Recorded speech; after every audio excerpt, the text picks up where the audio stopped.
gay, and this is, I don't know why they keep writing that.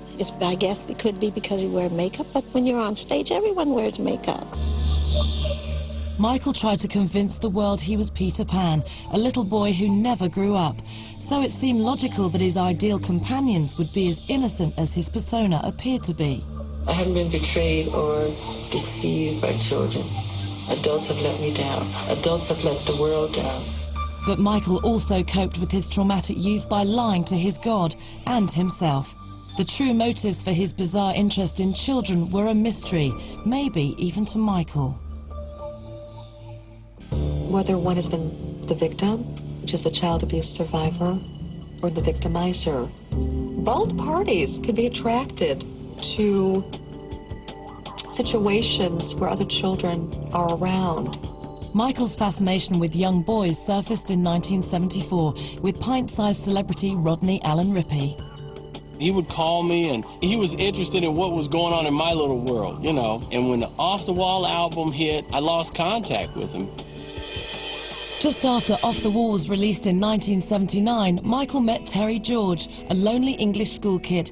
Just as with Rodney, 20-year-old Michael reached out to 12-year-old Terry by phone. What is your name? Michael Jackson. And what is your job? I'm a singer. What do you like most? Things that you like? I like kids a lot.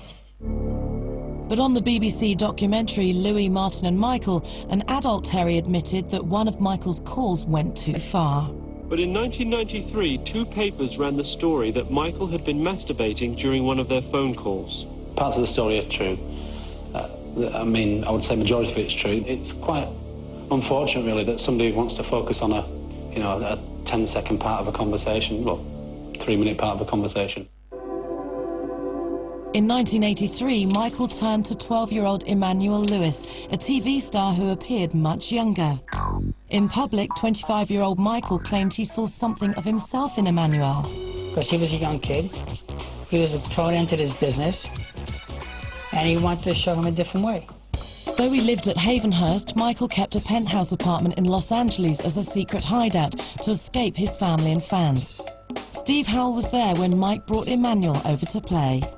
One day, I captured the moment of them dancing together up at the penthouse to one of Michael's new songs. Michael dancing and Emmanuel dancing, doing the moonwalk and standing up on his toes like Mike would do.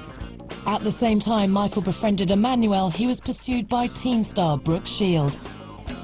Michael endured Brooke's aggressive courtship because he knew it would keep him in the headlines. Brooke Shields in the late 1970s and early 1980s is huge. She is the model. I mean, she was the face of Calvin Klein, or was the rear end of Calvin Klein, whichever. We have a lot of fun because we just joke like we're in, I don't know, kindergarten or something. Brooke was very aggressive with him, you know, as far as the trying to tongue kiss and all that kind of stuff. At that point in life, he really wasn't all that into it.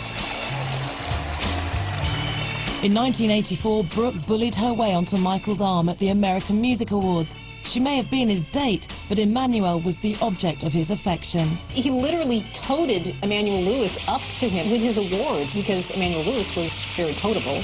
He's small. An important chemistry in writing song is inspiration, and I'm holding one of my inspirations is Emmanuel Lewis. Michael's adoring public didn't think twice when it saw him with his prepubescent pal. Jackson is already well into his mid-20s, and if, you know, that isn't setting off alarm bells that this is not quite right. As Michael's passion for children grew, his own behavior became more childlike. The combination of his changing appearance and immature antics gave rise to tabloid stories that he'd gone off the deep end. Michael turned to me, and this is true, and he said, "Walter, I have to tinkle. Can you take me to the potty?" I mean, I might say, I have to go to the bathroom. Where is it? But it's a different way of saying it. It was saying like a little kid, "Can you take me?" Any sign of an adult relationship may have quelled rumors about Michael's unusual interest in children. So, in 1987, Michael's mother came to his rescue. Just as she'd set up her son with Teresa Gonçalves 13 years earlier, Katherine Jackson pinned her hopes on Tatiana Thompson, a dancer with stars in her eyes. Mrs. J told me that Michael spoke to her during the video one morning and expressed his love for me.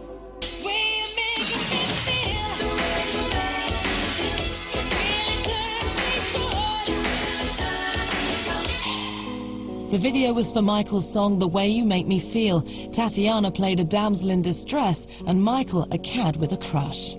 Despite their on-screen chemistry, Tatiana was mystified by Michael's method of telling her the way he felt. I mean, if he's so crazy about me and this guy's in love with me, why doesn't he call me? Why doesn't he tell me or express, you know, his feelings to me? Why is everyone else telling me but him?